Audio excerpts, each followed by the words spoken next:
Don't touch that dial. Randy's Old Time Radio Show presents...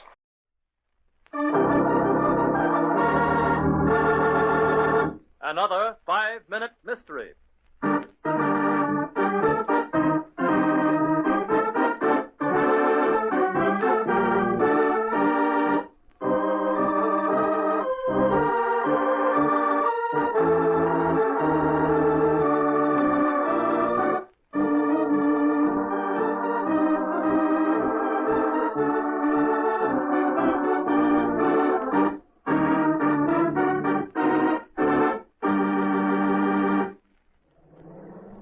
Well, Alice, one more block and you'll behold the Brooks household. 2 whole years, Jim.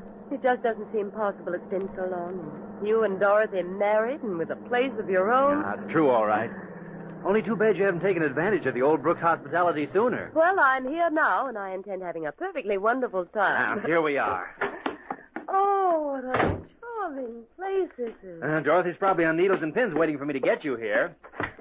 Darling, it's Jim. Here's Alice. Jim, look. What? Where? There on the living room floor. It's Dorothy. Dead.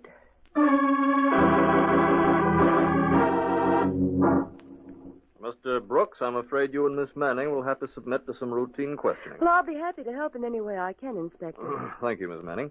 Now, Mr. Brooks, while we're waiting for some information I phoned for, I want you to tell me exactly what happened this morning.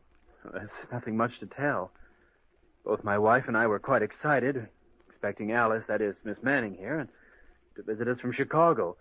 I was to wait until she called me at the office. And you were there all morning? Yes, until Miss Manning's train arrived and we came out here. Well, I had written Mrs. Brooks, Inspector, telling her that I'd call Jim at the office as soon as I arrived.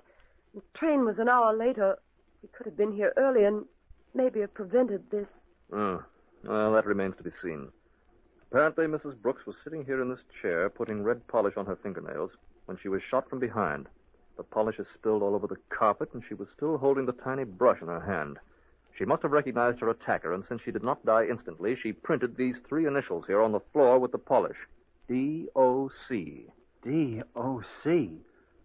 I wish we could tell whose initial she was trying to reveal. You're sure you don't know anyone whose name would fit that? Well, positive, I can't... Why, that's... Yes, Miss Manning? Can you think of somebody with the initials?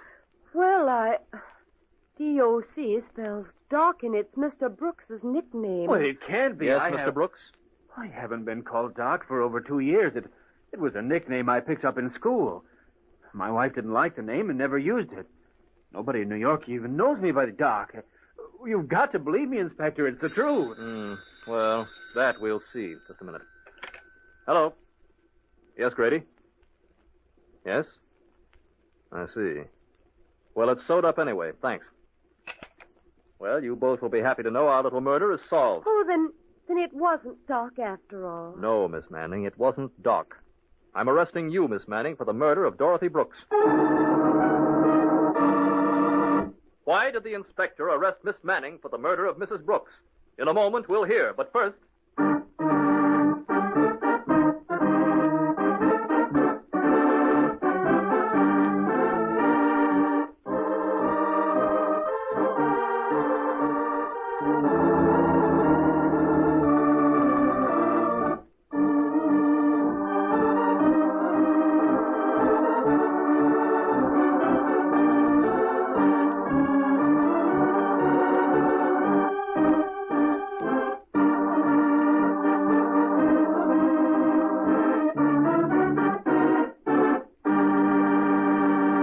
And now, back to our story. How dare you arrest me? I was still on the train. Your train wasn't late, Miss Manning. That phone call just verified the fact. You came out here, murdered Mrs. Brooks, returned to the station, and called Mr. Brooks to pick you up. But that wasn't what really gave you away, Miss Manning. Too bad you didn't know Mr. Brooks was no longer called Doc when you printed those letters on the carpet. The next time you leave a name as a clue to throw suspicion, you'd better get the name right. But, of course, there won't be a next time, will there, Miss Manning?